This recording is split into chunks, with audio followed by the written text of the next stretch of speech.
sekali lagi selamat pagi. Pagi.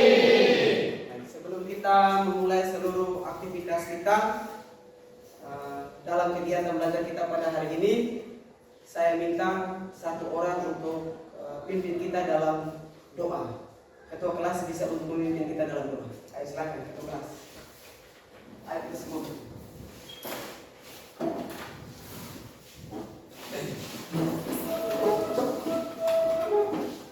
Sebelum belajar, mari kita berdoa.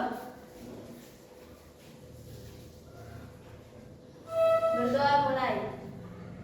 Tuhan, sekarang kami mau belajar. Tuntunlah kami proses belajar mengajar kami dari awal sampai akhir. Haleluya, amin. Amin. Baik, terima kasih untuk ketua kelas yang sudah memimpin kita dalam doa. Baik, bagaimana kabar kalian hari ini? Baik. Ada yang tidak sehat? Sehat Sehat. semua? Nah, kalau sehat semua berarti kita bersyukur pada Tuhan karena atas kasih dan juga berkatnya sehingga hari ini kita boleh berkumpul kembali di dalam ruang kelas ini dalam keadaan sehat selalu. Nah, itu kita perlu bersyukur. Nah, itu yang harus kita syukuri sehingga dalam proses pembelajaran kita ini juga dengan mudah dalam pelaksanaan. Baik, sebelumnya itu nanti Pak Guru absen dulu ya. Pak Guru absen dulu.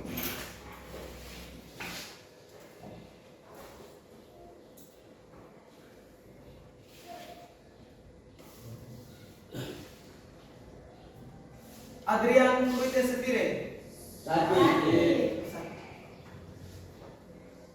Aspen Truman. Fidelis. Adik Pak Guru. Finansius Okrova. Adik Pak Guru. Hendrika Terage. Juan Dimara. Sakit. Katarina. Christine Sor.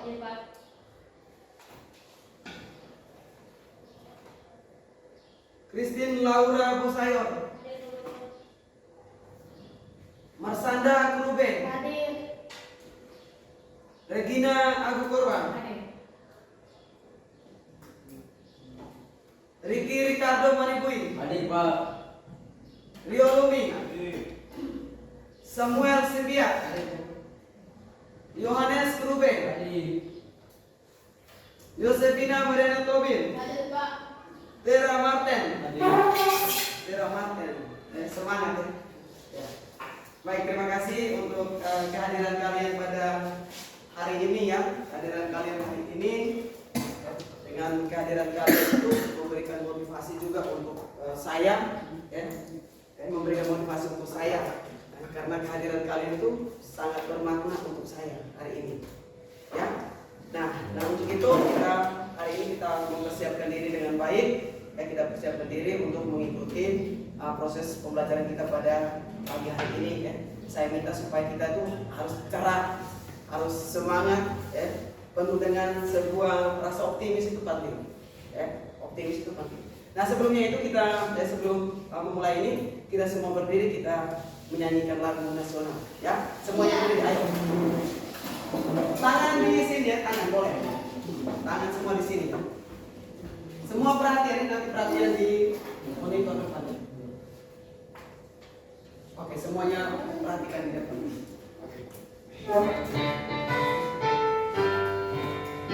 Pemuda belajar, biarlah belajar, belajar cita-citamu. Rintangan tetap terus maju, belajar sekuat tenaga. Selalu akan menjiwamu, tetap insaf dan sabar. Inilah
Nah, sebelumnya itu ya hari ini kita akan memulai dengan KBM kita, dengan materi kita tentang peristiwa-peristiwa penting di Eropa.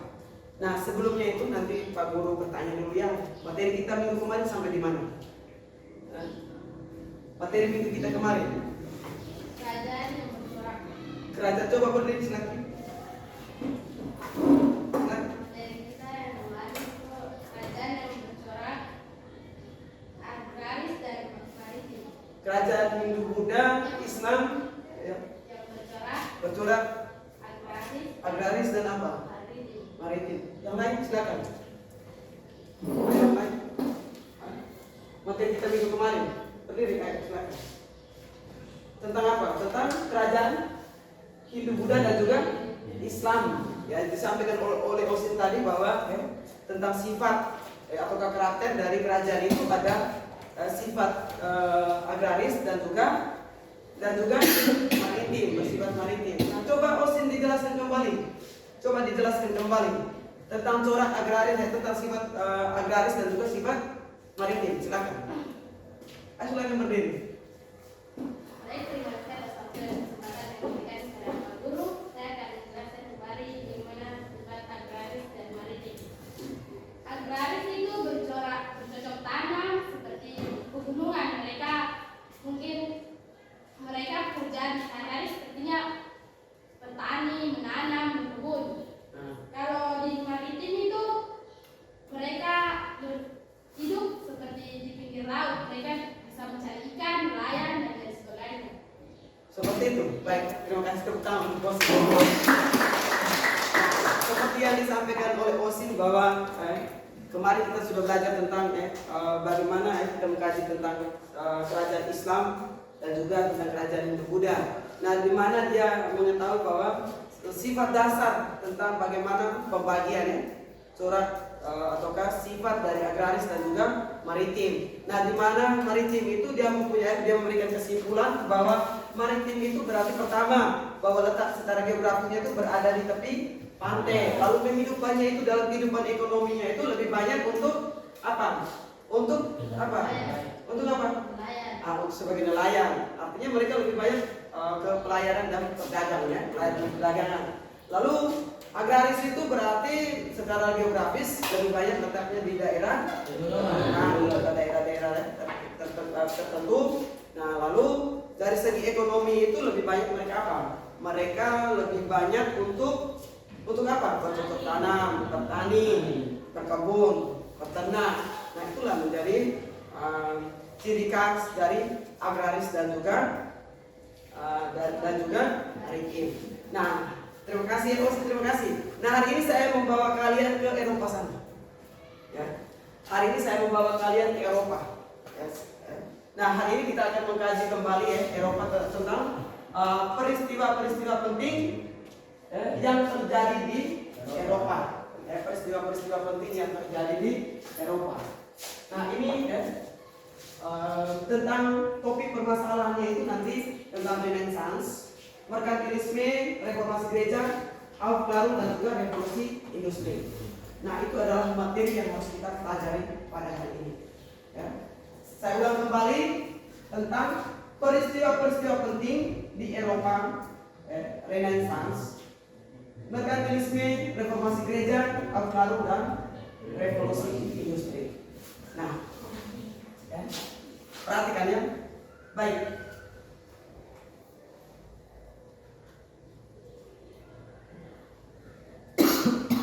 Nah, tujuan pembelajaran yang harus kita capai setelah mengikuti proses pembelajaran tentang peristiwa-peristiwa penting di Eropa, peserta didik diharapkan dapat, ya, yang pertama itu adalah memahami pemikiran-pemikiran yang melandasi peristiwa-peristiwa penting di Eropa, antara lain Renaissance, merkantilisme, reformasi gereja, Aufklärung, revolusi industri, dan apa pengaruhnya bagi kehidupan bangsa Indonesia serta kehidupan bangsa di dunia pada masa kini.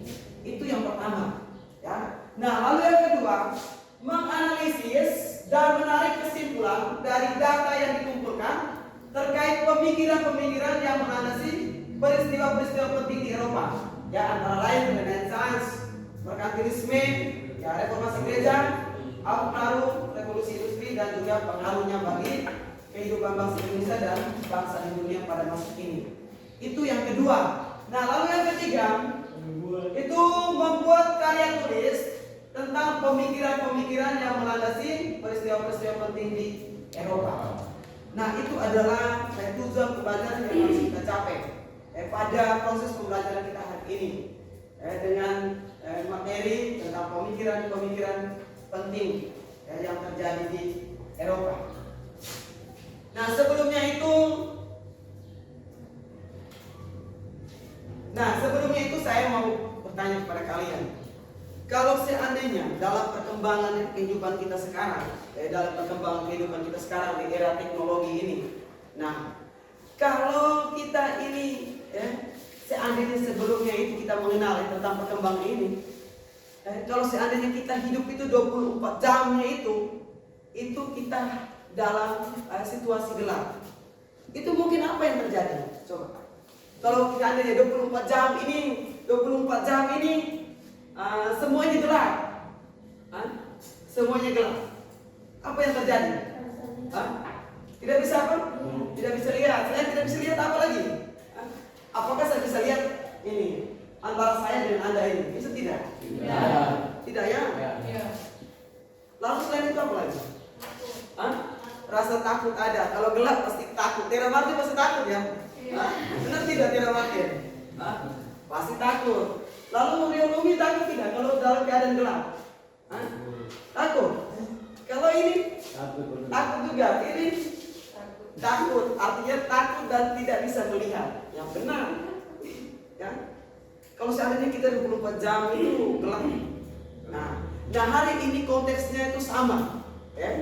Bahwa kita akan mengkaji bagaimana tentang bagaimana Eropa pada masa pada Dark Age, Dark Age ataukah abad kegelapan, sehingga bagaimana muncul tentang peristiwa-peristiwa penting ini yang membuka sebuah wawasan, cara berpikir.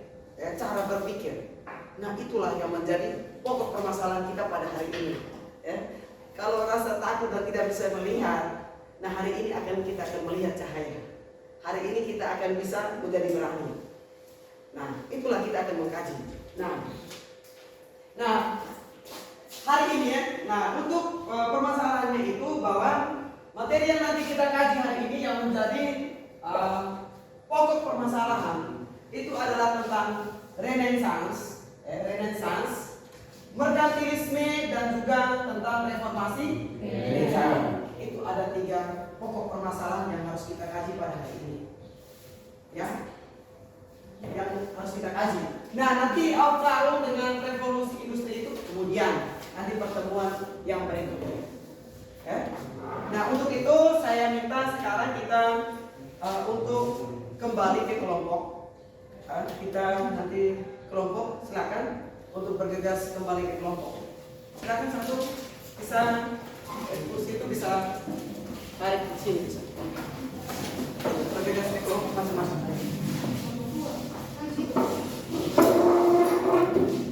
Ketua kelas nanti tolong ambil buku langsung bagi ke kelas.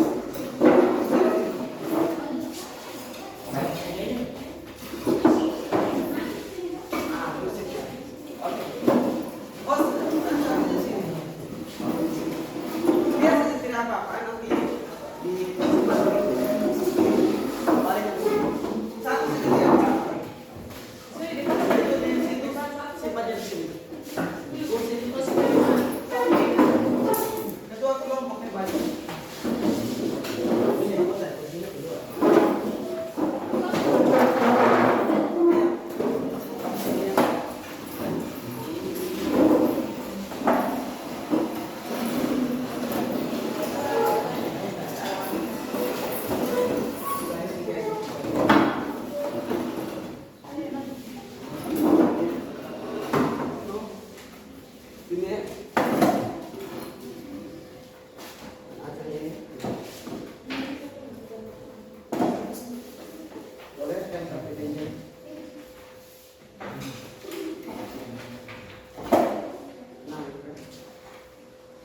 Sudah ya?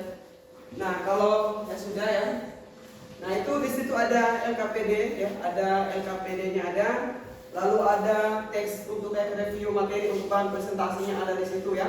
Ada di situ, lalu bisa kalian menggunakan buku ya, ada buku sudah ada. Internet bisa ya, gunakan HP itu supaya bisa untuk membahas permasalahan kita pada hari ini. Nah, kelompok ini ya kita sebagai ini kelompok 1 ya, tulis di sini kelompok 1 ya. Kelompok 1. Kelompok 1 ini kelompok 2 ya, Pak. 2 ini kelompok 3. Ayo tulis di situ kelompok 3, 1, 2 dan 3. Baik, sudah semuanya? Sudah. Sudah ya? Nah, kalau sudah semua perhatikan ini ketua kelompok itu wajib untuk koordinasi dengan teman-teman, mohon perhatian dalam proses pembelajaran itu harus fokus pada materi konteks permasalahan kita hari ini. Ya. Nah, itu perlu. Sudah ya, semuanya sudah? Oke, kalau sudah siap, nah sekarang perhatikan ke depannya. Kita perhatikan ya semua, perhatikan, kita nonton dulu videonya ya. Kita nonton video.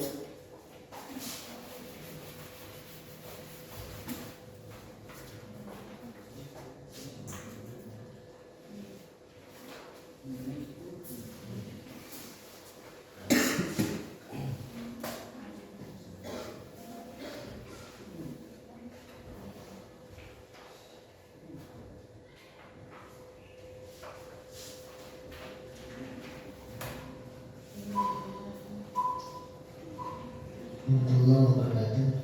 Kembali lagi di era sejarah bersama saya Pak Mare. Kali ini kita peristiwa penting yang terjadi di Eropa yang sangat berpengaruh bagi kehidupan manusia. Antara lain adalah peristiwa Renaissance, kemudian merkantilisme, revolusi gereja, baru dan terakhir adalah revolusi industri. Namun sebelum kita lanjut ke pembahasan kali ini, ada baiknya kamu subscribe dulu channel ini supaya upload materi-materi terkait dengan sejarah yang ada di dunia maupun di Indonesia. Jangan lupa untuk like, comment, dan share apabila bermanfaat. Baik, langsung saja kita masuk ke materi yang pertama tersebut Renaissance. Renaissance berasal dari bahasa Prancis atau Renaissance, artinya adalah perayaan kembali. Renaissance ini merupakan sebuah gerakan kultural atau budaya yang mengubah pola pikir masyarakat Eropa yang sebelumnya tertutup menjadi lebih terbuka dan luas. Peristiwa Renaissance terjadi sekitar abad ke-14 sampai abad ke-17. Renaissance sendiri bermula dari wilayah atau dari negara sekalian, kemudian berkembang ke negara-negara Eropa lainnya seperti Jerman, Inggris, Prancis, dan Spanyol. Konsep dari pemikiran Renaissance adalah mengembalikan pemikiran Yunani dan Romawi kuno yang bersifat realisme dan humanisme. Adapun yang menjadi latar belakang terjadinya Renaissance di Eropa adalah yang pertama, karena ketertinggalan bangsa Eropa dengan dunia Islam pada waktu itu sudah sangat berkembang dalam bidang kajian ilmu pengetahuan dan teknologi. Kemudian pengaruh gereja dalam hal ini adalah Katolik yang sangat membatasi kebebasan masyarakat dalam kehidupan sosial, budaya, ekonomi, dan politik, yang menyebabkan masyarakat Eropa pada waktu itu cenderung lebih tertutup dan tidak berkembang. Kemudian berkembangnya paham rasionalisme, empirisme, humanisme, dan sekularisme di kalangan masyarakat Eropa. Dan yang tidak kalah penting adalah yang menyebabkan terjadinya Renaissance di Eropa adalah karena jatuhnya kota Konstantinopel dalam bentuk Spanyol pada tahun 1453 yang menyebabkan banyak para sarjana Eropa pada waktu itu berdiam di wilayah Bizantium atau migrasi kembali ke wilayah Eropa Barat.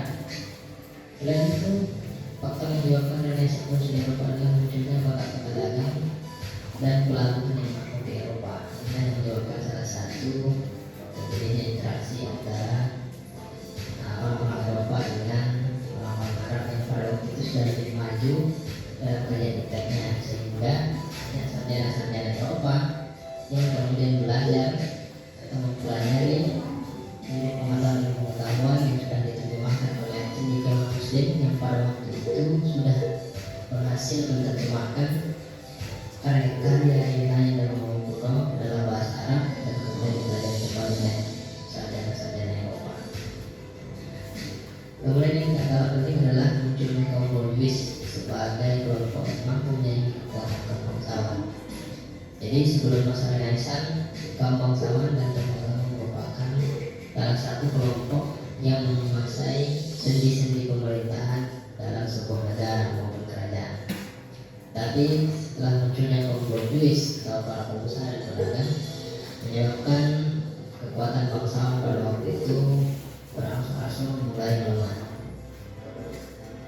Selain itu, munculnya raja-raja yang menentang kekuasaan gereja. Nah, kenapa bisa muncul hal tersebut? Karena pada masa sebelum masa Renaissance, kekuasaan gereja pada waktu itu sangat mutlak dan absolut dan mempengaruhi segala keputusan yang dikeluarkan oleh raja-raja pada waktu itu. Melalui Renaissance ini, maka pola pikir masyarakat Eropa pada waktu itu tertutup menjadi lebih terbuka dan bebas, sehingga muncullah konflik antara para raja dengan kekuasaan gereja.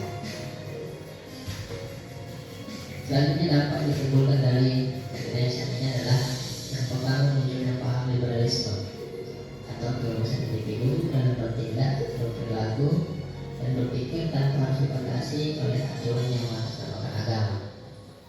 Kemudian berkembangnya kebudayaan Yunani dan Romawi kuno yang mewarnai cara berpikir masyarakat Eropa dalam menghasilkan karya seni, sastra, serta pengetahuan dan teknologi. Kemudian kembalinya kekuasaan politik pemerintahan kepada raja yang sebelumnya berada di tangan kaum bangsawan dan tokoh gereja. Dan munculnya kelas baru yaitu kaum Borjuis atau pengusaha dan pedagang yang menjadi penggerak perekonomian suatu negara dan kerajaan. Dan yang terakhir adalah merosotnya pamor gereja di kalangan masyarakat dan para penguasa kala itu. Selanjutnya, tokoh Renaissance. Jadi ada beberapa tokoh penting dalam peristiwa Renaissance. Salah satunya adalah Leonardo da Vinci. Nah, mungkin kamu sendiri sudah mengenal nama Benedictus, ya. itu seorang ahli seni, dikatakan seorang seni atau seniman dengan karya-karyanya yang terkenal. Contohnya adalah lukisan Mona Lisa, kemudian lukisan-lukisan lain, banyak karya-karya lain dari Leonardo da Vinci yang penuh dengan misteri bahkan tanpa dibuat menjadi sebuah film. Selanjutnya adalah Nicholas Copernicus. Nah, Nicholas Copernicus ini salah satu tokoh Renaissance dengan pendapatnya yaitu teori heliocentris, di mana sebelumnya manusia berpendapat bahwasanya bumi itu adalah pusat alam semesta atau teori geosentris. Tetapi Nicholas Copernicus membantah bahwasanya bumi bukan merupakan pusat alam semesta, melainkan yang menjadi pusatnya adalah matahari. Maka dia mengemukakan teori heliocentris. Selanjutnya adalah Galileo Galilei, juga merupakan salah satu tokoh Renaissance yang tidak kalah penting karena banyak penemuan Galileo Galilei itu masih digunakan hingga saat sekarang. Salah satunya adalah teleskop. Selanjutnya adalah Niccolo Machiavelli. Niccolo Machiavelli ini salah satu tokoh Renaissance yang pendapatnya banyak digunakan dalam dunia politik, terutama dalam melaksanakan kegiatan politik. Nah, yang terakhir adalah Christopher Columbus. Christopher Columbus ini salah satu tokoh Renaissance yang aktif dalam aktivitas penjelajahan samudera. Jadi dia salah satu tokoh yang ikut serta membuktikan bahwasanya bumi ini adalah berbentuk bulat, bukan berbentuk datar seperti ini. Nah, sebenarnya masih banyak tokoh-tokoh Renaissance lain yang tidak dapat ditampilkan di sini. Nanti kamu bisa searching sendiri untuk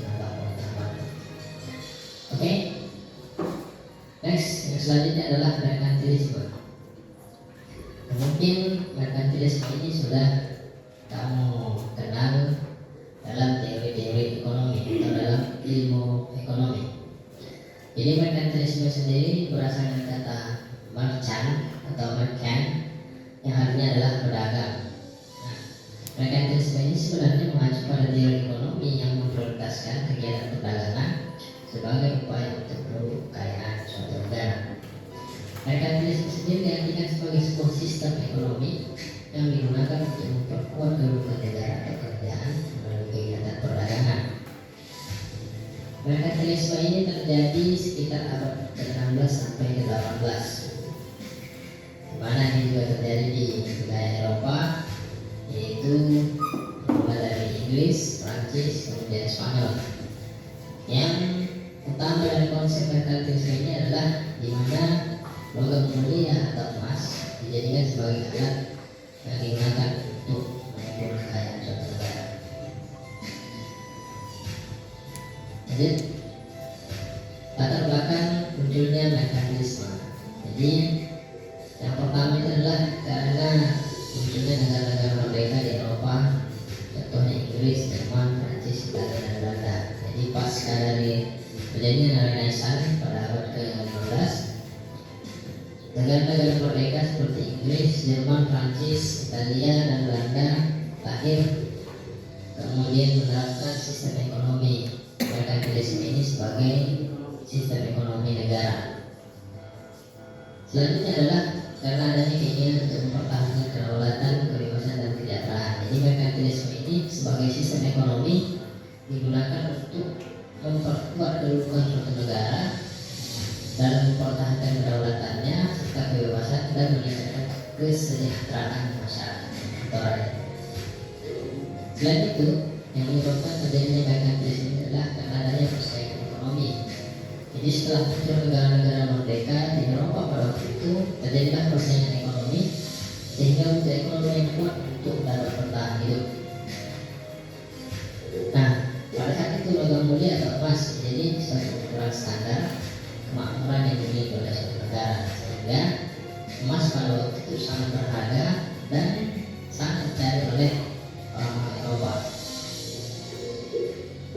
Selain itu, menyebabkan terjadinya merkantilisme di Eropa adalah karena terbatasnya sumber daya alam, sehingga dibutuhkan eksplorasi daerah baru untuk membuka jaringan yang mendukung jalannya kegiatan perdagangan yang dapat menguntungkan bagi negara. Nah, ini salah satu lukisan di mana Prancis pada waktu itu tumbuh menjadi negara yang kaya dan berkembang pelabuhan-pelabuhan, yaitu sekitar tahun 1638 pada saat merkantilisme di Prancis mencapai puncaknya. Selanjutnya, yang menjadi tujuan dari merkantilisme ini secara umum adalah untuk mengumpulkan cadangan devisa sebanyak-banyaknya melalui neraca perdagangan positif, yaitu kegiatan ekspor. Kemudian yang kedua adalah membangun koloni di luar negeri. Jadi selanjutnya setelah mengumpulkan cadangan devisa, tujuan dari merkantilisme adalah memperbanyak koloni atau daerah jajahan di luar dari negara asalnya. Kemudian untuk mempermudah terjadinya praktek monopoli dalam kegiatan perdagangan di negara-negara koloni jajahan. Kemudian memaksimalkan potensi sumber daya domestik, terutama di daerah koloni untuk menunjang aktivitas perdagangan. Dan selanjutnya adalah membatasi aktivitas perdagangan wilayah koloni dengan negara lain. Dan kira-kira seperti ini pelaksanaan merkantilisme yang dilakukan oleh negara induk terhadap negara koloni. Jadi negara induk membatasi segala aktivitas kegiatan perdagangan yang ada di negara koloni, kemudian melakukan kegiatan monopoli dalam berbagai hal, kemudian negara induk melempar atau mengirim barang hasil produksi dari negara induk ke negara koloni, kemudian negara koloni membayarnya atau membelinya, dan begitu seterusnya. Sehingga inti dari kegiatan merkantilisme adalah untuk memajukan negara induk dan menciptakan negara-negara koloni. Nah, apa dampak yang ditimbulkan dari kegiatan merkantilisme ini? Dampak yang ditimbulkan antara lain adalah munculnya persaingan antara negara Eropa untuk menjadikan aktivitas perdagangan dunia. Bahkan tidak jarang terjumpai kegiatan ini berujung pada terjadinya peperangan antara negara-negara Eropa. Kemudian Kemudian terbentuknya Komisi Dagang atau Perserikatan Dagang antara negara-negara Eropa. Jadi tujuan dibentuknya Komisi Dagang ini adalah untuk menghindari persaingan atau untuk mengalahkan negara lain melalui perserikatan dagang. Contohnya EIC milik Inggris dengan VOC milik Belanda. Selanjutnya, dampak yang ditimbulkan dari mekanisme adalah luasnya praktek kolonialisme dan imperialisme terhadap wilayah di luar dari Eropa, dan terjadinya praktek monopoli serta pungutan pajak terhadap wilayah koloni maupun jajahan. Selain itu, mekanisme ini juga menyebabkan terbukanya akses ke daerah baru yang belum pernah dijelajahi sebelumnya.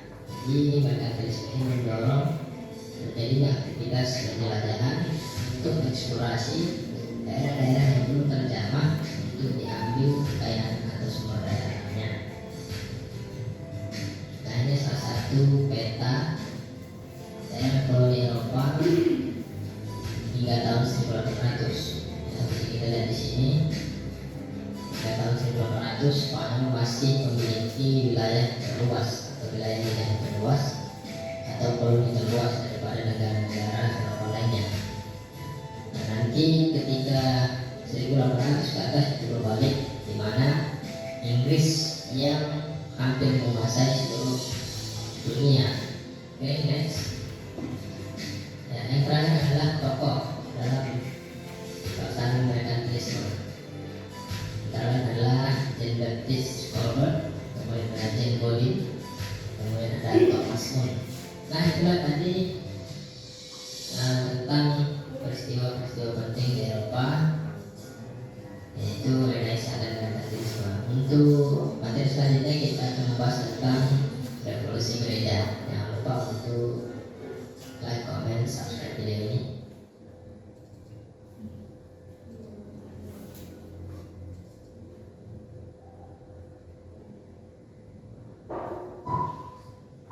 Nah, kali ini kita akan membahas tentang kemah Protestan.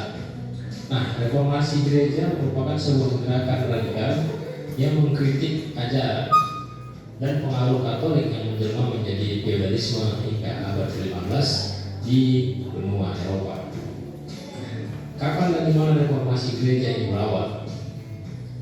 Reformasi gereja terjadi sekitar abad ke-16 atau tepatnya sekitar tanggal 13 Oktober 1517, yaitu ketika Martin Luther mengaku tulisannya yang berisi 95 tesis atau kritikan terhadap ajaran Katolik di depan pintu gereja Wittenberg di Jerman. Siapa tokoh penting dalam reformasi gereja ini? Jadi yang pertama tokohnya adalah Martin Luther sendiri, yang hidup antara tahun 1483 sampai dengan 1546. Dia merupakan seorang tokoh agama sekaligus seorang akademisi yang berasal dari Jerman.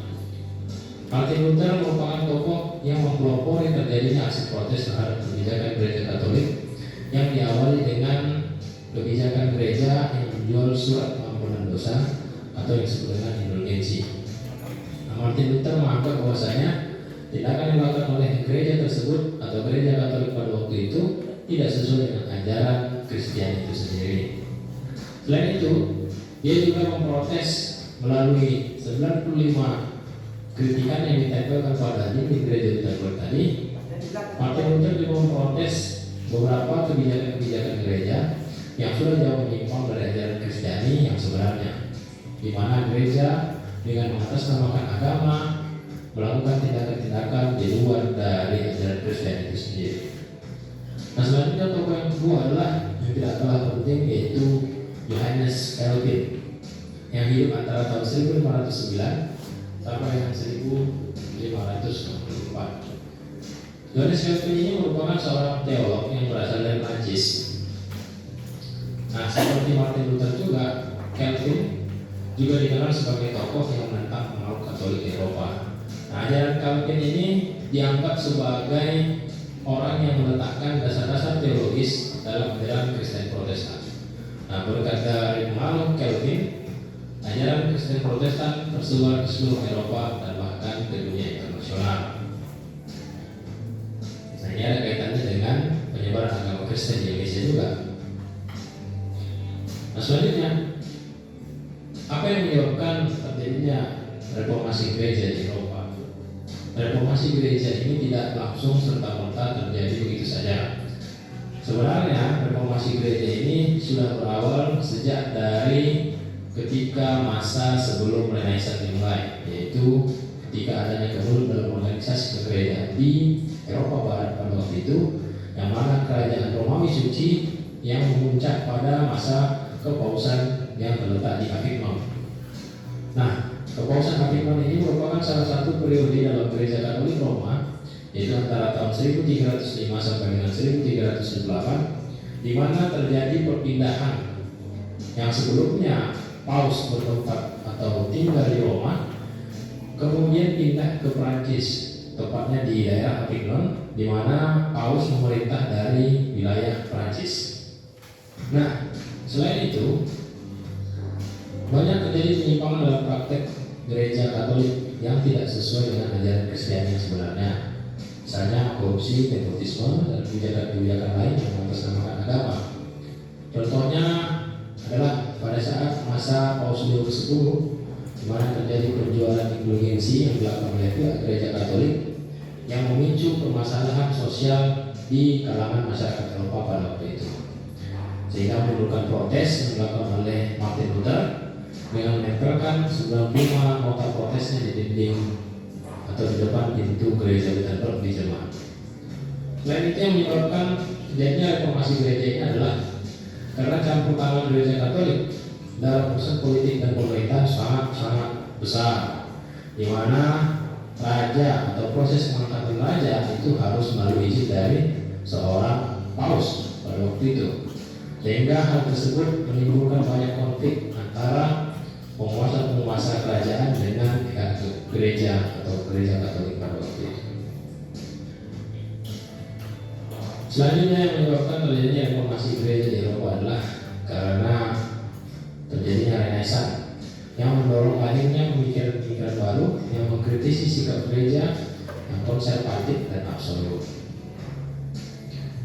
Nah, selanjutnya, bagaimana dampak terjadinya reformasi gereja bagi gereja itu sendiri atau bagi umat Kristiani dan Eropa itu sendiri? Dalam bidang sosial politik, munculnya negara-negara nasional kecil yang memisahkan diri dari kekuasaan gereja Katolik Roma dan lembaga kepausan yang ada di Roma. Kemudian berkembangnya paham sekularisme di Eropa, yang mana adanya keinginan untuk memisahkan kekuasaan antara negara dengan kekuasaan agama. Kemudian melemahnya kekuasaan Paus di kerajaan-kerajaan Eropa. Selain itu, dalam bidang sosial politik juga reformasi gereja ini melahirkan paham egalitarianisme atau paham kebebasan dan kesetaraan sesama umat manusia, terutama dalam aktivitas beragama. Selain itu, dalam bidang keagamaan muncul ajaran Protestan sebagai aliran baru dalam agama Kristen, serta terpecahnya Kristen menjadi berbagai sekte-sekte kecil, misalnya sekte Lutherisme yang berkembang di daerah Jerman Utara dan negara-negara Skandinavia. Kemudian sekte Calvinisme yang berkembang di wilayah Skotlandia, Belanda, Switzerland, dan Prancis. Kemudian Anglikanisme yang berkembang di wilayah Inggris. Kemudian Katolik yang berkembang di wilayah Spanyol dan Italia. Kemudian Ortodoks yang berkembang di wilayah Eropa Timur. Oke, itulah tadi materi kita tentang.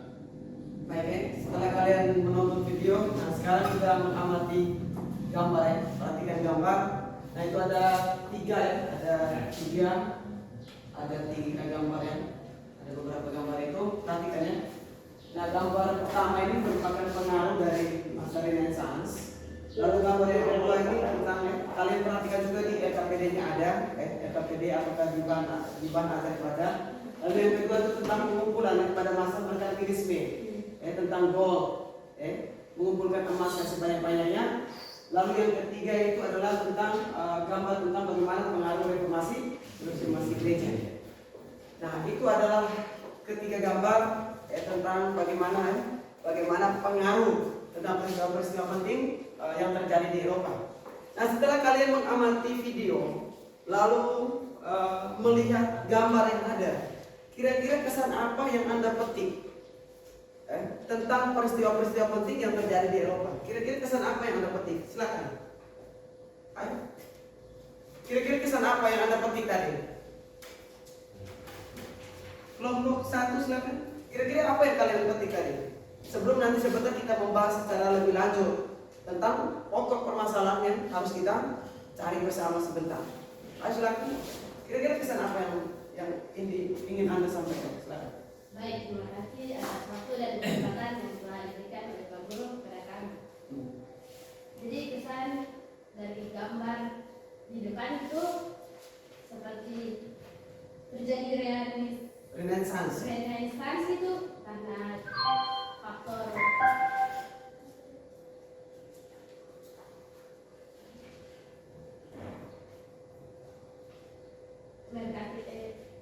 Renaissance itu gara-gara gereja juga karena politik dan ekonomi. Politik dan ekonomi. Baik, seperti itu ya. Ada yang lain bisa menambahkan? Silakan. Kira-kira kesan apa yang Anda petik tadi setelah Anda menonton video, mengamati gambar yang ada tentang peristiwa-peristiwa penting yang terjadi di Eropa? Salah satunya itu adalah bangunan pada masa Renaissance, tentang tokoh Martin Luther, ya, tokoh reformasi gereja. Lalu bagaimana tentang terjadinya pengumpulan ekonomi dalam pokok permasalahan tentang merkantilisme. Kira-kira kesan apa yang Anda mau petik, ingin Anda sampaikan? Selain Osin tadi menyampaikan bahwa Pak Guru, teman-teman, bahwa ini ada tentang masalah peristiwa penting itu. Contoh pertama melihat bangunan yang terjadi pada masa Renaissance, tentang masalah tentang kekuatan ekonomi dan politik yang terjadi tentang masalah merkantilisme. Silakan yang lain, silakan. Kelompok ini silakan. Kira-kira kesan apa yang Anda petik? Ayo silakan.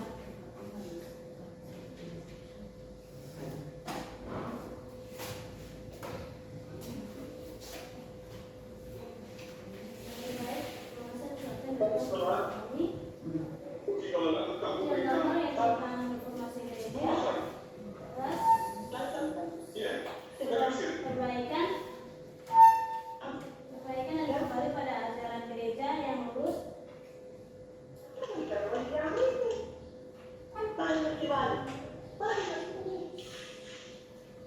Data reformasi berupa sikap kritis terhadap penyimpangan yang dilakukan oleh pihak gereja kembali pada waktu itu, terutama adanya penjualan surat pengampunan dosa.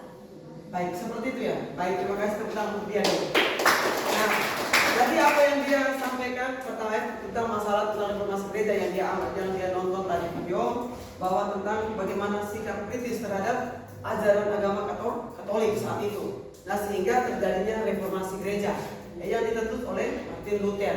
Baik, terima kasih. Kelompok ini silakan.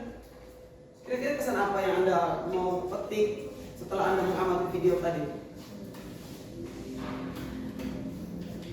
Angkat saja salah satu tuh. Tadi kan permasalahan ada 3, ya. Permasalahan ada 3 tentang reformasi, merkantilisme, dan juga Renaissance. Coba disampaikan, silakan.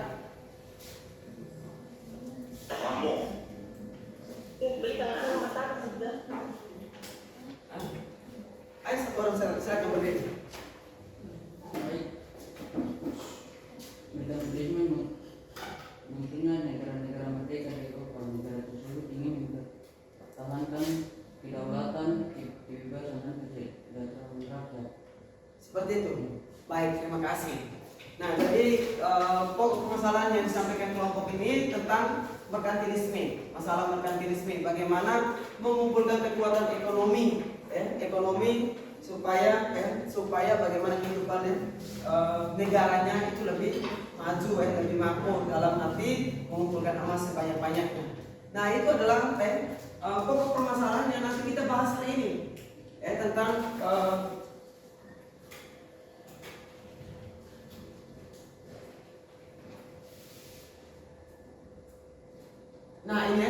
pokok permasalahan yang nanti kita bahas itu tentang masalah Renaissance, merkantilisme, dan juga reformasi gereja. Nah, ini yang menjadi topik permasalahan kita bersama hari ini, ya.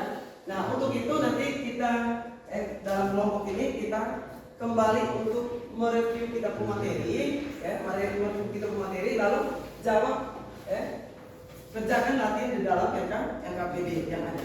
Ya bisa ya. Oke, sekarang kita mulai bergegas untuk mengerjakan itu. Saya minta 20 menit supaya kita menyelesaikan itu, lalu kita mulai untuk presentasi. Agunan kita.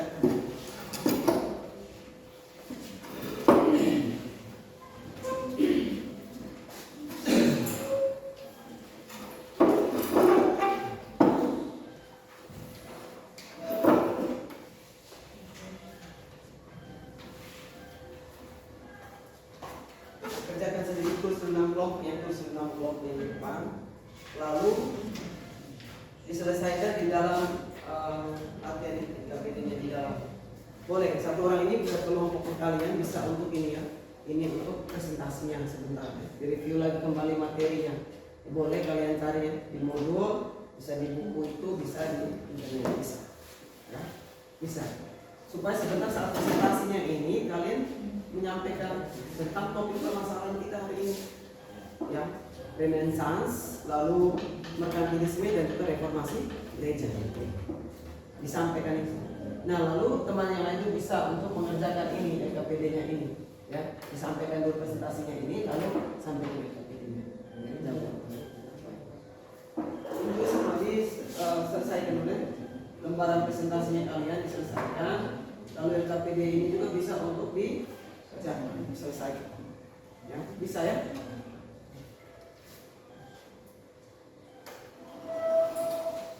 Ini bisa diselesaikan itu, sebelah itu bisa dengan sebenarnya tanya bisa lihat di sini.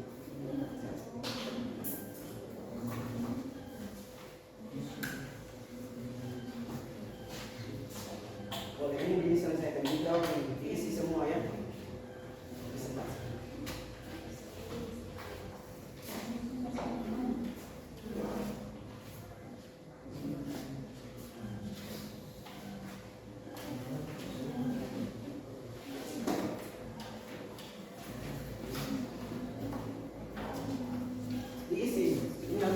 Dijawab di dalam LKPD ini kalau selesai. Dari materinya bisa seperti itu.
Ini kenapa sakit? Tidak. Boleh untuk lihat dulu supaya bantu teman untuk menyelesaikan LKPD yang ada.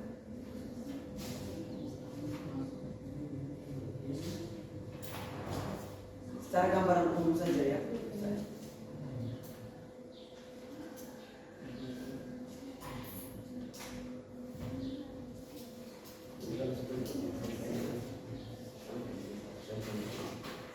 Boleh dalam umum ini ya, ada.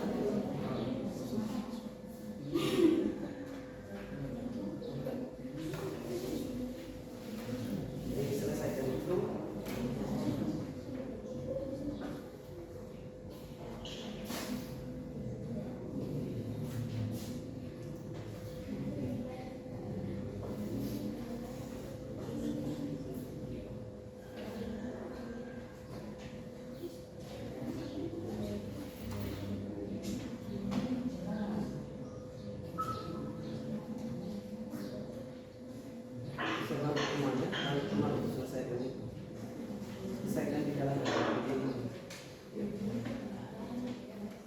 Sebentar nanti ya bisa presentasi dulu punya permasalahan tadi.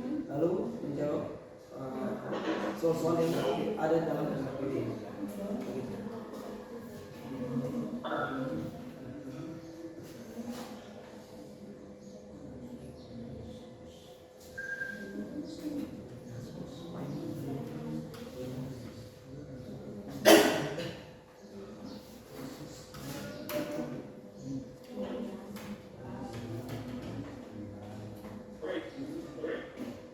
Secara gambaran umum saja ya, sebenarnya presentasikan secara gambaran umum saja. Yang penting pada pokok masalahnya itu.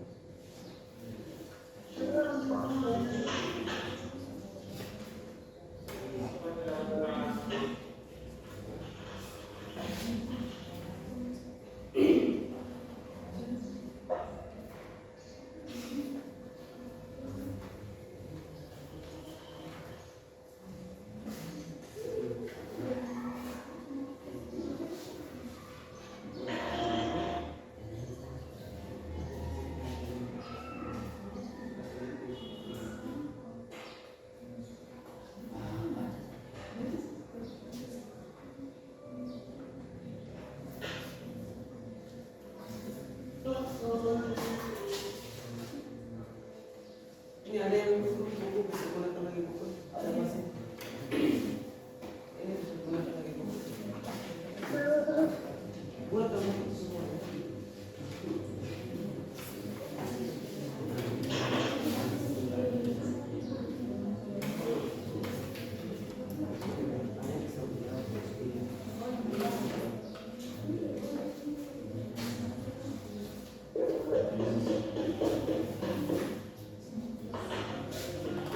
Ini lagi bisa gini.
Kelompok ini sudah ya? Sudah? Pada yang satu. Kelompok ini bagaimana? Belum.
Sudah ya?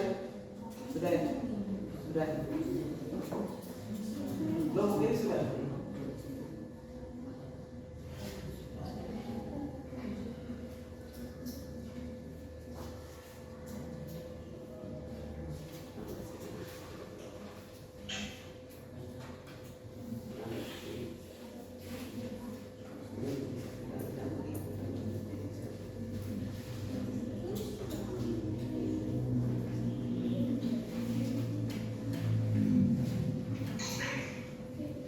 Baik ya sudah, kalau sudah bisa kita untuk mulai presentasi.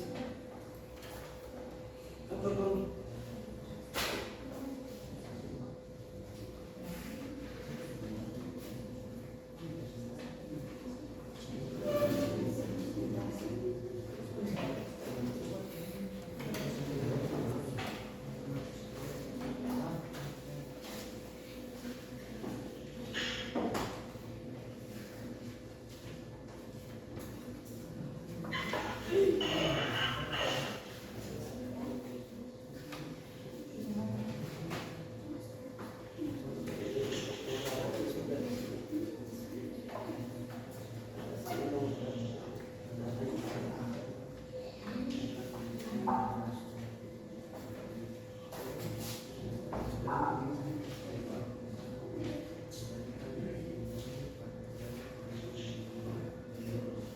baik, terima kasih kalau memang sudah. Kalau sudah ya kita nanti bisa untuk saya berikan kesempatan untuk kita presentasi ya. Kelompok ini bagaimana? Sudah? Sudah ya? Sudah. Kelompok ini sudah? Sudah. Yang ini? Sudah. Kelompok ini? Sudah. Baik, kalau sudah semua berarti kita nanti presentasi. Nanti kita berikan kesempatan kepada kelompok mana yang mau presentasi. Namun sebelumnya itu bisa untuk posisi tidak ada yang ini silakan. Silakan berdiri. Ayo semuanya berdiri ayo.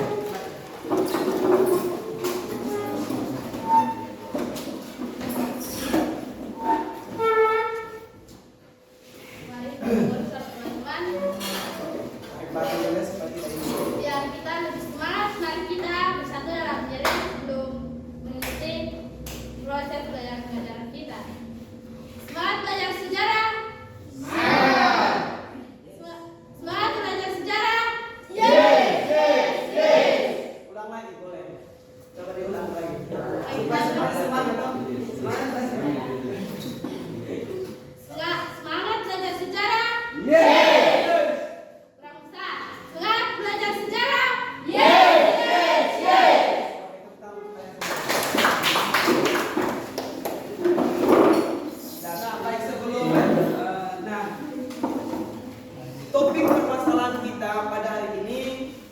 tentang Renaissance, merkantilisme dan juga reformasi gereja.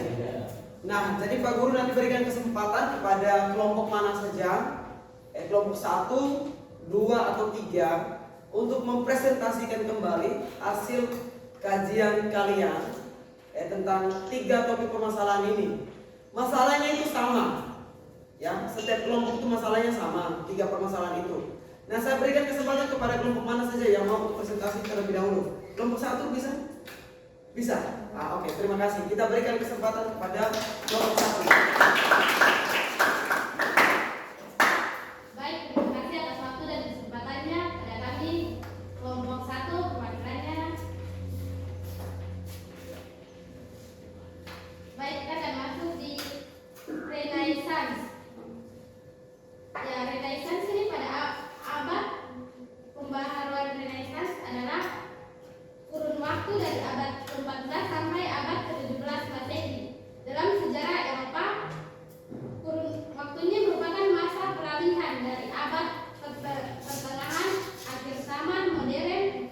Renaissance bermula sesuai krisis abad pertengahan akhir dan berkaitan dengan perubahan sosial besar-besaran. Jadi teman-teman, ini Renaissance ini terjadi perubahan sosial besar-besaran. Terjadi perubahan sosial besar-besaran itu seperti mereka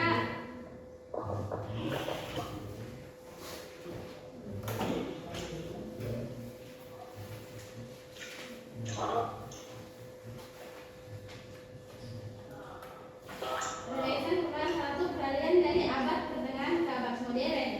Jadi abad yang dimana seperti yang Pak Guru bilang tadi, gelap menjadi terang. Jadi mereka sudah tahu teknologi depannya, mereka sudah berubah pikiran dengan tadi yang sudah kita nonton bersama itu kreasi baru pada sastra klasis. Ya, sastra klasis ini sastra baru adalah mereka sebut juga dengan sastra klasik. Sastra klasik itu modern yang hidup dan berkembang dalam masyarakat baru di Indonesia. Jadi modern itu mereka dulu tuh dinamakan sastra klasik dengan berkembang dalam masyarakat baru di Indonesia. Merkantilisme itu di Eropa pada abad ke-14 sampai 17. Dalam merkantilisme, dalam suatu negara ingin mencapai suatu kemakmuran harus melakukan perdagangan dengan negara lain. Merkantilisme ini mereka ingin dalam suatu negara mencapai suatu kemakmuran, negara maju, negara berkembang. Jadi di Eropa karena dong mau tuh supaya dong negara lebih maju, lebih makmur. Mereka membuat teori ekonomi yang menyatakan bahwa kemakmuran suatu negara ditentukan oleh jumlah penanaman modal atau aset yang dimiliki dari ukuran perdagangan luar negeri. Itu seperti ekspor, impor dari dalam negeri ke luar negeri dan dari dalam negeri untuk ke luar negeri. Reformasi gereja adalah sebuah upaya berkaitan dan kembali pada ajaran gereja yang mengurus gereja reformasi berupa sikap kritis terhadap penyimpangan-penyimpangan yang dilakukan oleh pihak gereja Katolik pada waktu itu, terutama adanya penjualan surat pengampunan dosa. Ya, reformasi gereja ini terjadi karena Martin Luther itu dia menempelkan larangan di dinding seperti pintu gereja, supaya gereja itu tidak untuk tempat penjualan, tapi untuk berdoa kepada Tuhan. Dan dari reformasi gereja ini kita bisa kenal agama Kristen Protestan dan lain sebagainya. Dampak dari Renaissance adalah tumbuhnya kebebasan, kemerdekaan, dan kemandirian. Berkembangnya upaya ilmu pengetahuan, teknologi, sehingga runtuhnya dominasi gereja tumbuh menjadi kelas pengusaha. Jadi dampak Renaissance bagi kita sekarang maupun orang luar negeri itu semuanya merdeka, kemandirian. kemudian perkembangan teknologi. Jadi seperti kita di sana sudah mempunyai TV, handphone yang canggih. Mereka bisa ekspor ke Indonesia dan begitu juga di Indonesia bisa ekspor rempah-rempah dan lain sebagainya ke luar negeri. Merkantilisme mendorong perdagangan luar negeri untuk melengkapi perdagangan dalam negeri. Dan tadi yang sudah saya bicara juga tadi itu seperti televisi, alat teknologi canggih ya, seperti yang kita pakai sekarang, laptop itu mereka ekspor dan impor. Reformasi gereja itu yang sudah kita kenal terbelanya agama Kristen. Jadi dari agama Katolik mereka sudah mulai membuat agama Kristen Protestan, GKI, GPDI dan lain sebagainya. Baik, terima kasih atas waktu dan kesempatan yang diberikan kepada kami kelompok 1. Baik, terima kasih untuk kelompok 1. Jadi topik pokok permasalahan kita yang kelompok 1 bahas tentang Renaissance, merkantilisme dan juga reformasi gereja. Dari kelompok ini sudah menyampaikan secara gambaran umum atau mendeskripsikan tentang bagaimana konsep dari Renaissance itu sendiri, konsep tentang bagaimana merkantilisme dan juga tentang reformasi gereja. Mereka sudah menyampaikan secara gambaran umum. Nah, kesempatan berikutnya nanti saya berikan kepada teman-teman kelompok yang lain, kelompok 2 atau 3, untuk memberikan pertanyaan kepada kelompok 1. Silakan. Ayo. Silakan dari kelompok ini, silakan. Ayo. Ada? Kalau ada silakan.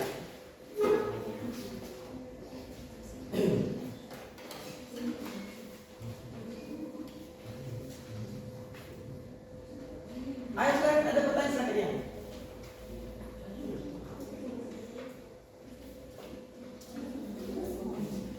Boleh silakan. Ayo silakan.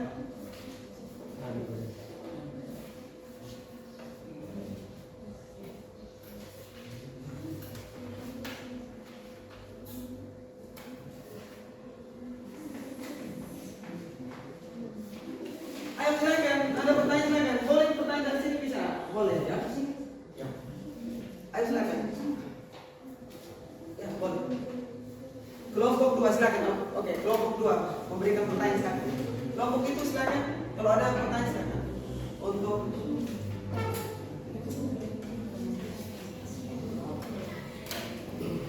ayo silakan. Ya, dari kelompok 2. Ya, baik, dari kelompok 2 akan bertanya tentang Renaissance. Tentang Renaissance, Pak. Renaissance merupakan periode baru bagi kehidupan bangsa Eropa. Bagaimana awal perkembangan periode baru Renaissance di Eropa? Tentang konteks Renaissance. Baik, terima kasih kelompok. Diulangi nanti dicatat ya. Baik, untuk berikan kami waktu menjawab pertanyaan dari kelompok 2.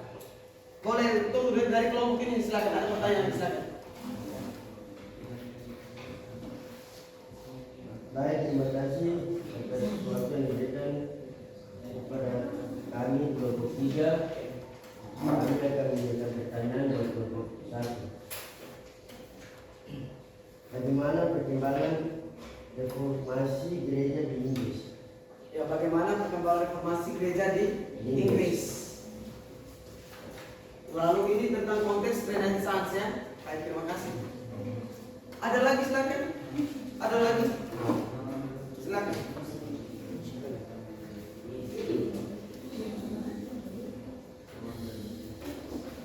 Ada lagi silakan. Silakan. Ini dari Yohanes Rum, silakan. Ayo silakan. Ya, boleh.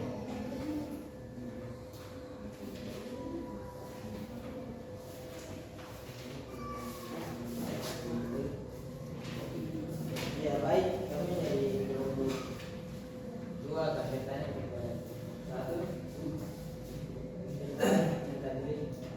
Suaranya besar. Merkantilisme turut mempengaruhi kehidupan bangsa Indonesia.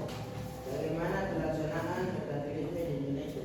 Oke, tentang konteks pelaksanaan merkantilisme di Indonesia ya. Nah, dua pertanyaan ini tentang masalah Renaissance dan juga merkantilisme, pelaksanaan merkantilisme di Indonesia. Nah, ini tadi tentang reformasi gereja. Baik, berarti cukup ya, cukup 3 pertanyaan. Baik, kita berikan kesempatan kepada kelompok 1 untuk bisa menjelaskan tentang pertanyaan-pertanyaan yang diberikan oleh teman-teman kelompok 2 dan 3. Ayo silakan tentang bagaimana konsep merkantilisme di Indonesia pelaksanaannya, lalu bagaimana tentang konsep reformasi gereja, ya, tentang konsep reformasi gereja.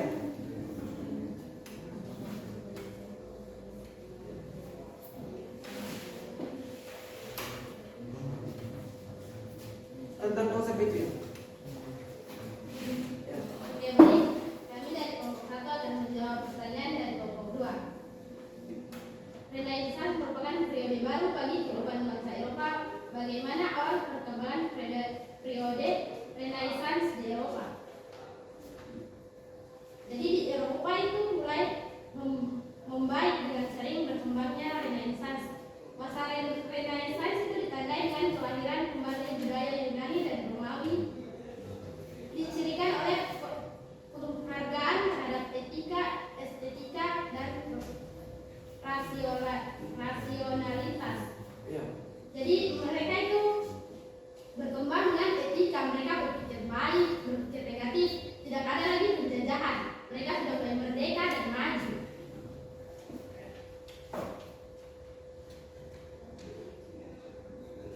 Serta gerakan terpenting yang dihubungkan dengan Renaissance adalah humanisme. Renaissance ialah gerakan intelektual yang didasarkan pada pengkajian karya-karya sastra klasik Yunani dan Romawi. Pada humanis mempelajari liberal yang terdiri dari tata bahasa retorika. Jadi mereka belajar dari Yunani Romawi itu belajar tata moral, etika, dan lain-lain sebagainya. Terus kelompok 2 lagi bertanya, coba bisa diulang? Tentang merkantilisme, pelaksanaan merkantilisme di Indonesia. Merkantilisme ya, tentang konsep merkantilisme ya, tentang konsep merkantilisme. Ya, merkantilisme yang boleh. Tadi sudah saya bilang di Indonesia yang terjadi pada saat ini juga itu masih dengan ekspor dan impor. Boleh kan? Yang terjadi di Indonesia sekarang itu mereka berdagang dari luar negeri ke dalam negeri, seperti begitu. Apakah selain itu konsep tentang bagaimana perkembangan tentang merkantilisme di Indonesia yang kita rasakan, yang kita lihat dalam peristiwa sejarah, contoh VOC ada, VOC, EC, ya. Nah, tentang kedatangan bangsa-bangsa barat ya Indonesia, itu bisa disampaikan. Apakah seperti itu bisa? Boleh disampaikan tambah. Ada kelompok lain untuk menambahkan, silakan. Tentang bagaimana pelaksanaan konsep merkantilisme di Indonesia. Ayo silakan. Ya tadi kan ada kelompok Anda membahas tentang ekspor dan impor, tapi sekarang itu konteks pertanyaannya itu adalah pada tentang bagaimana penerapan merkantilisme di Indonesia.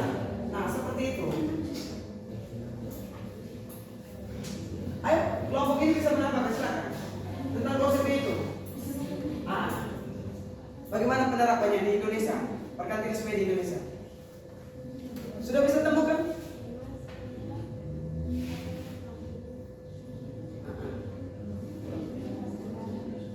Bagaimana pengaruh merkantilisme di Indonesia?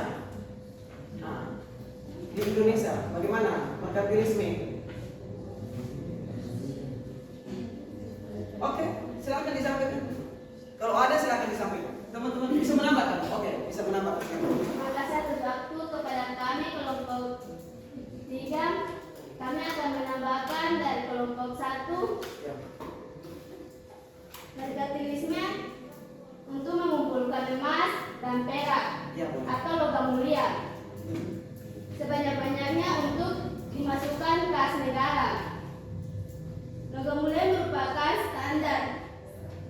devisa negara. Logam mulia dijadikan ukuran kekayaan, kesejahteraan, dan kekuasaan bagi suatu negara. Terima kasih. Baik, terima kasih tepuk tangan untuk ini. Ada ya. Terima kasih. Boleh menambah silakan. Ya, baik dari kelompok 3. Tiga. Terima kasih atas tambahannya dari kelompok 3. Jadi bangsa Eropa atau VOC juga kita benar memiliki politik divisi impera, Divide and impera ya, divide and impera. Ya. yakni politik adu domba, berusaha penguasa Indonesia untuk saling berselisih. Negara mereka bisa dengan mudah menguasai wilayah Indonesia tanpa ada perlawanan yang kuat. Seperti itu. Iya, Pak. Jadi Tapi- mereka adu domba. Oh, itu tentang pelaksanaan itu ya. Ya. Pelaksanaan itu. VOC. VOC ya. Iya, Pak. Oh baik, terima kasih ya. Berarti tidak terlepas ya dari peristiwa-peristiwa bersejarah tentang kedatangan bangsa-bangsa Barat ke Nusantara ke Indonesia. Lalu bagaimana tentang penerapan dan penerapan kerja paksa salah satunya juga. Ya lalu bagaimana politik untuk berdagang yang diterapkan oleh VOC. Oke, seperti itu ya untuk penerapan merkantilisme di Indonesia. Nah, bagaimana kelompok ini? Bagaimana? Untuk bisa menerima jawaban dari kelompok 1, ada tambahan dari kelompok 3, bagaimana? Jawaban dari kelompok 1. Oh baik, terima kasih. Oke, lalu bagaimana tentang penerapan reformasi gereja di Indonesia? Penerapan reformasi gereja di Indonesia. Pertanyaan tadi diulang kembali tentang bagaimana pelaksanaan reformasi gereja ya? Apa? Perkembangan. Tentang perkembangan reformasi gereja di Eropa ataukah bagaimana tentang pengaruhnya di Indonesia tentang reformasi gereja? Silakan. Ya, baik, perkembangan. Bagaimana perkembangan reformasi gereja di Inggris kan? Iya. Di Inggris ya. Bisa juga Anda mengajar di Inggris, bisa juga tidak bawa ke pengaruhnya di Indonesia. Ya, baik.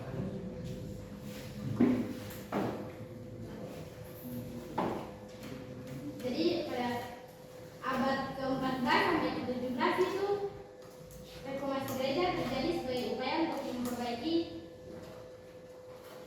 tatanan kehidupan masyarakat. Jadi dulu itu di Eropa sana itu suatu Martin Luther, dia mengajarkan bahwa agama Katolik itu tidak untuk tempat untuk jual beli perdagangan. Jadi dia mengajarkan agama Katolik itu dengan tata krama yang baik. Jadi itu sebagai contoh agama Katolik. Jadi agama Katolik ini berkembang pesat di Inggris dan di Roma.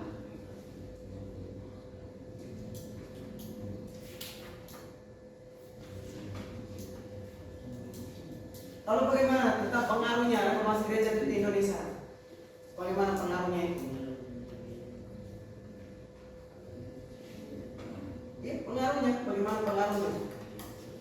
Kelompok ini bisa, ada beberapa orang bisa untuk menyampaikan tentang pengaruh. Pengaruh tadi kan permasalahannya itu dibahas tentang bagaimana reformasi gereja yang terjadi di Inggris. Lalu apa pengaruhnya? Kita bawa sampai ke Indonesia. Ayo silakan untuk menambahkan silakan. Katarina silakan. Bagaimana pengaruh? Silakan disampaikan yang ini, silakan disampaikan. Ayo.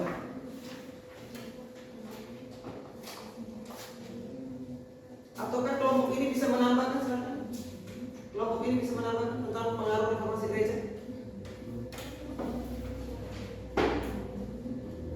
Boleh kembali silakan. Baik, kami akan jawab pertanyaan dari kelompok 2.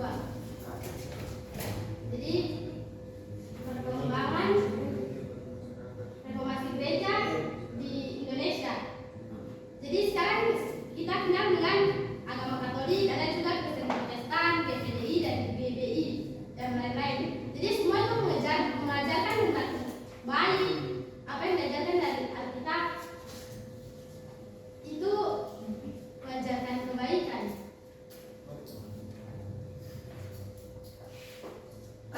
silakan. Ayo. Nah, dalam konteks tentang pengaruh itu berarti kita mengenal. Kita mengenal kalau pengaruh sampai di Indonesia kita mengenal tentang bagaimana tentang misi agama Katolik dan juga zeding ataukah pengkristenan. Sehingga kita kenal di sini. Kedatangan bangsa Eropa, contoh salah satu Spanyol dan juga Portugis itu memberikan pengaruh yang kita kenal dengan misi. Dalam ajaran agama Katolik itu kita kenal dengan misi penyebaran agama Katolik. Sedangkan Belanda itu melakukan apa? Menyebarkan agama Kristen yang kita kenal dengan zeding. Nah, itu salah satu pengaruhnya. Sehingga hari ini kita mengenal tentang agama Katolik dan agama Kristen. Nah, itu yang pengaruhnya dari Eropa yang terjadi tentang reformasi gereja yang dikritik oleh Martin Luther. Nah, seperti itu. Ya, bisa ada yang mau menambahkan, silakan. Cukup. Baik, terima kasih. Tepuk tangan untuk kalian semua. Nah, baik, ada yang mau menambahkan, silakan. Tentang konsep pertanyaan tadi dari kalian, boleh yang ini, silakan. Tidak ada. Baik, kalau tidak ada, itu secara gambaran umum tentang reformasi gereja, tentang merkantilisme dan juga tentang Renaissance. Baik, saya minta sebelumnya itu satu kelompok bisa untuk menyimpulkan kembali, menyampaikan hasil presentasinya kali. Secara gambaran umum tentang 3 pokok masalah tadi. Silakan menyimpulkan. Ayo, disampaikan secara gambaran umum. Boleh? Tentang Renaissance, merkantilisme dan juga reformasi gereja. Ayo silakan. Ataukah kelompok ini bisa untuk menyimpulkan? Silakan.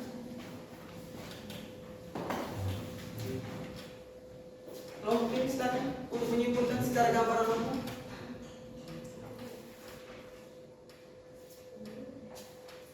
Boleh. Ayo. Ayo silakan.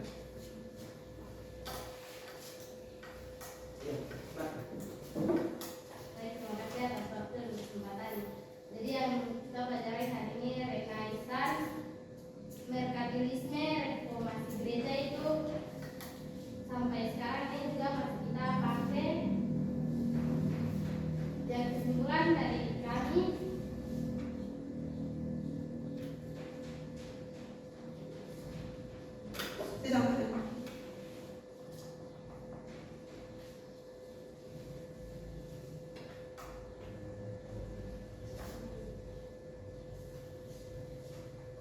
apa saja poin-poinnya, ya poin-poinnya tentang Renaissance, ya tentang reformasi gereja, tentang merkantilisme.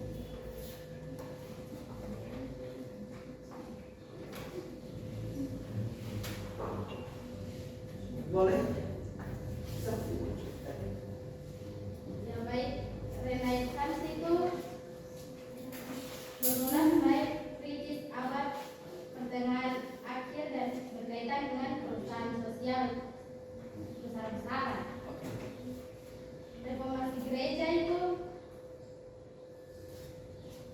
ya gereja Katolik pada waktu itu terutama penjualan surat pengampunan dosa. Merkantilisme, aset yang dimilikinya dan ukuran perdagangan luar negeri. Seperti itu. Baik, terima kasih tentang kalian. Baik, setelah kalian membahas ataukah mendiskusikan tentang pokok masalah yang kita bahas hari ini, saya mengambil kesimpulan bahwa ada kalian semua mempersiapkan diri dengan baik dalam presentasinya kalian. Perlu kita itu harus membangun sebuah semangat, ya. Perlu kita membangun sebuah semangat dalam arti bagaimana? Kita harus mengetahui alur pemahaman tentang konteks materi yang ada, ya, sehingga memudahkan kita untuk menyampaikan itu. Nah, seperti itu ya. Baik, terima kasih. Tepuk tangan sekali lagi untuk kalian semua ya. Setelah kalian mengikuti, setelah kalian ini, saya minta kita perhatikan ke depan ya. Kita perhatikan ke depan, semua perhatikan ke depan ya. Nah, kita menyimpulkan kembali tentang masalah Renaissance. Nah, berbicara tentang Renaissance, kita berbicara tentang Renaissance, itu ditandai dengan sebuah kelahiran kembali. Ya, kelahiran kembali itu tentang kebudayaan Yunani dan juga Romawi dan ditirikan oleh penghargaan terhadap etika, terhadap estetika dan juga rasionalitas. Ya, nah, Renaissance kesadaran ini muncul di Italia sampai menyebar ke seluruh Eropa. Nah, menyebar ke seluruh Eropa dalam arti bagaimana? Tentang konsep berpikir tentang perkembangan dunia pemikiran itu yang baru. Bahwa orang dapat melakukan semua hal itu jika mereka menginginkan. Nah, itu adalah konteksnya secara sehingga menurut pemahaman Renaissance itu bahwa manusia dapat hidup secara maksimal jika hak individunya dihargai. Selain dihargai apa lagi? Harus bebas. Bebas untuk berpikir ya, nanti kita kenal dengan sapere aude, kebebasan untuk berpikir.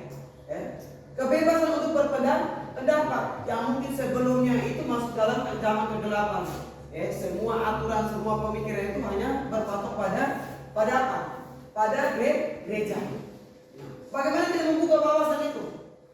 Nah, sehingga inilah bahwa pemahaman tentang Renaissance itu harus perlu bagaimana kebebasan untuk berpikir, perkembangan untuk dunia pemikiran itu yang paling. Ya, nah itu tentang sehingga tokoh-tokoh yang muncul seperti Nicolaus Copernicus, contoh, John Galileo Galilei, John Kepler, itu adalah tokoh-tokoh pembaharu dalam Renaissance. Nah, itu adalah konsep tentang Renaissance. Lalu, bagaimana pengaruhnya Renaissance terhadap dunia? Nah, yang pertama kita melihat tumbuhnya kebebasan, kemerdekaan dan juga kemandirian setiap manusia yang ada. Nah, itulah tentang konsep dampaknya tentang Renaissance itu sendiri. Lalu bagaimana Renaissance itu tentang berkembangnya ilmu pengetahuan, seni, budaya dan juga kebebasan untuk berpikir. Nah, itu adalah dampak dari Renaissance. Sehingga kita mengenal sapere aude, berpikir sendiri. Nah, itu lalu bagaimana menguatnya kaum pedagang, pengusaha, sehingga mereka membuat sebuah kelas-kelas pengusaha yang baru. Ya, kelas pengusaha yang baru, lalu memicu berbagai inovasi dan penemuan yang dalam ilmu pengetahuan. Nah, yang sebelumnya itu kita hanya berpikir bahwa kita punya nasib itu sudah ditentukan oleh Tuhan. Ya, apapun yang terjadi. Tetapi bagaimana kita cara berpikir untuk menemukan sesuatu itu dengan cara apa? Dengan cara apa? Penemuan dan informasi dalam inovasi dalam ilmu pengetahuan dan teknologi. Nah, itu yang perlu. Nah, itu tentang Renaissance. Lalu yang berikutnya tentang merkantilisme. Nah, merkantilisme sudah disampaikan oleh kelompoknya kalian tadi. Tentang konsepnya apa? Bahwa teori ekonomi itu yang menjadi kekuatan, bahwa suatu negara, kesejahteraan sebuah negara itu ditentukan oleh banyaknya aset atau banyaknya modal. Nah, itu yang menjadi prinsip dasar tentang pelaksanaan merkantilisme. Ya, bagaimana konsep berpikir merkantilisme? Ya, tentang kesejahteraan ekonomi. Suatu negara itu harus memiliki apa? Ekonomi nasional yang kuat. Kalau ekonomi yang kuat pasti rakyatnya sejahtera. Nah, itulah konsepnya. Tentang bagaimana modal atau aset yang disimpan oleh negara. Nah, itu sehingga kita melihat ciri-ciri perekonomian merkantilisme. Yang pertama, berusaha memiliki logam yang mulia. Lalu yang kedua, bagaimana? Yang kedua itu menggalakkan perdagangan luar negeri, melengkapi perdagangan dalam negeri. Yang berikutnya, bagaimana menggalakkan kegiatan industri, menggalakkan kegiatan industri. Nah, yang keempat, menggalakkan pertambahan penduduk. Lalu bagaimana? Mengawasi perkembangan ekonomi suatu negara. Nah, itulah menjadi ciri khas perekonomian tentang konsep merkantilisme. Sehingga pelaksanaannya itu sampai di Indonesia yang kita kenal dengan VOC. Ya, tentang EIC, bagaimana melakukan monopoli, praktek monopoli dalam perdagangan, fungsi dagang milik Belanda yang kita kenal dengan VOC. Nah itu adalah tentang, lalu tentang merkantilisme. Lalu yang berikutnya itu adalah tentang reformasi gereja. Nah reformasi gereja, kita berbicara ini adalah tentang konsep pemikiran yang digagas oleh Martin Luther, ya, bukan Martin Luther, tapi Martin Luther, ya. Nah Martin Luther ini, dia mempunyai pandangan terhadap ajaran dalam gereja Katolik. Salah satunya itu adalah tentang praktik penjualan surat akhlak atau surat pengampunan dosa. Itu tidak boleh dilarang. Dia mengkritisi itu, ya. Dia mengkritisi itu. Tidak boleh. Namanya pengakuan dosa itu bukanlah hal yang diperjualbelikan. Nah sehingga itu dia mempunyai konsep bahwa tidak boleh menjual surat pengampunan dosa, surat indulgensi. Nah itu. Nah sehingga pengaruh reformasi dampaknya itu sangat besar terhadap kehidupan dunia dan juga kehidupan di Indonesia. Ya. Martin Luther dengan beberapa 95 dalil itu dia menyampaikan kritikan dia terhadap ajaran agama Katolik. Ya. Sehingga munculnya peristiwa reformasi gereja itu munculnya kita kenal dengan lahirnya Protestanum, artinya kembali ke Alkitab. Protestanum. Nah itu. Lalu bagaimana mulai menguatnya fungsi negara, lahirnya gereja Anglikan, tentang reformasi dan demokrasi, reformasi dalam perang 30 tahun dan juga kebebasan beragama. Nah itu adalah konsep yang menjadi kesimpulan kita hari ini. Ya. Kita harus mendesain pemikiran kita konteks seperti ini. Sudah bisa paham? Nah kalau sudah bisa paham, ya sekarang kalian siap diri untuk kita evaluasi, ya. Kita evaluasi, siapkan dulu semuanya, kita evaluasi 3 menit ya. 3 menit dari sekarang. Oke, siapkan bukunya kalian, pena untuk kita.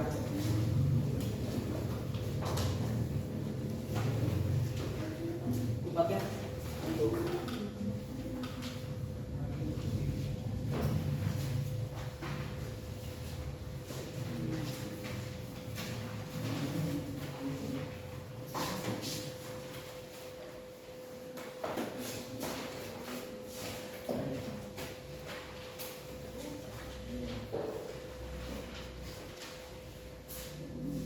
terima kasih ya, 3 menit ya untuk menyelesaikan tulis nama.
Dikerjakan sini, ditulis sini, ditulis langsung di sini.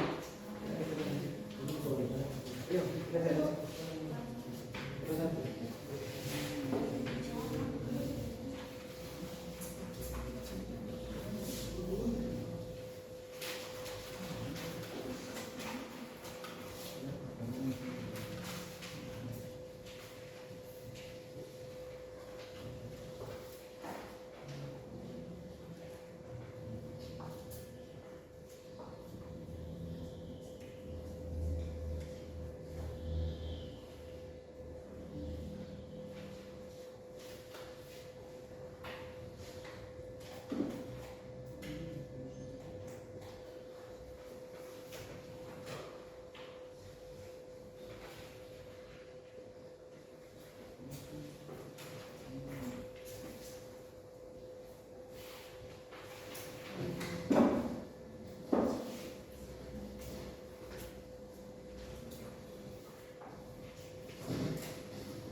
itu disimpan di atas meja.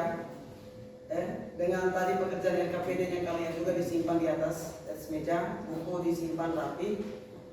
Kalau sudah disimpan rapi semuanya, kalau sudah pekerjaan itu evaluasinya sendiri, taruh sendiri, lalu LKPD-nya sendiri, bukunya sendiri boleh ya, bukunya sendiri.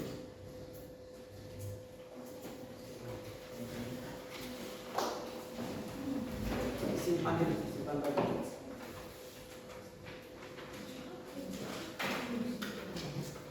Oke.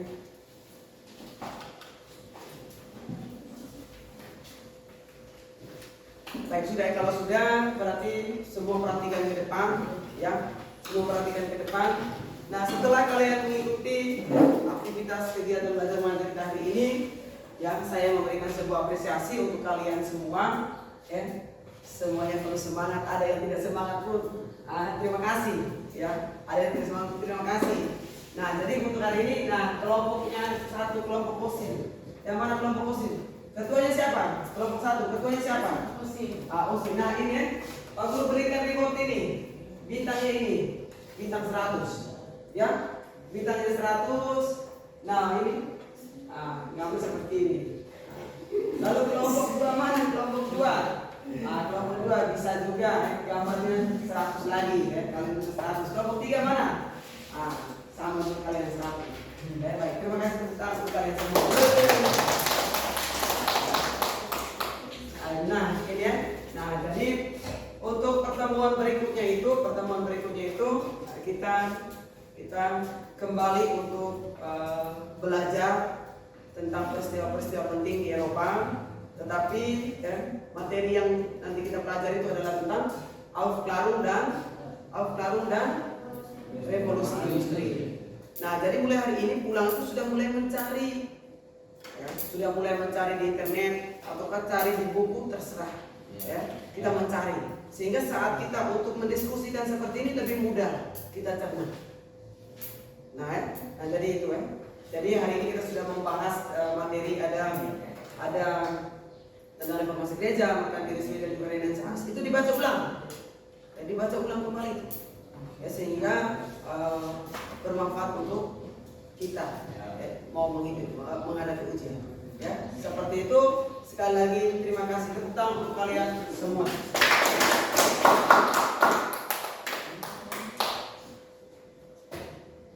Baik, terima kasih. Nanti kita akhiri kegiatan kita dengan doa. Saya minta satu orang untuk pimpin kita dalam doa. Ada yang boleh pimpin kita dalam doa.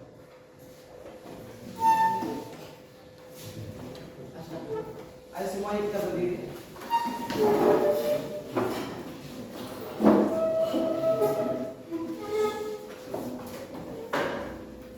Baik, saudara istirahat, mari kita berdoa. Doa menurut agama dan kepercayaan masing-masing. Saya mewakili agama Protestan. Doa mulai. Tuhan, terima kasih karena Engkau sudah menjaga kami dari awal pelajaran kami hingga akhir. Sebentar lagi kami akan istirahat dan Tuhan mau menjaga kami hingga nanti mau masuk dalam pelajaran berikutnya dengan baik. Tuhan yang berada dalam kami hanya dalam nama Tuhan Yesus kami berdoa dan mengucap syukur. Amin. Baik, selamat siang. Ya. Terima kasih kita semua hari ini.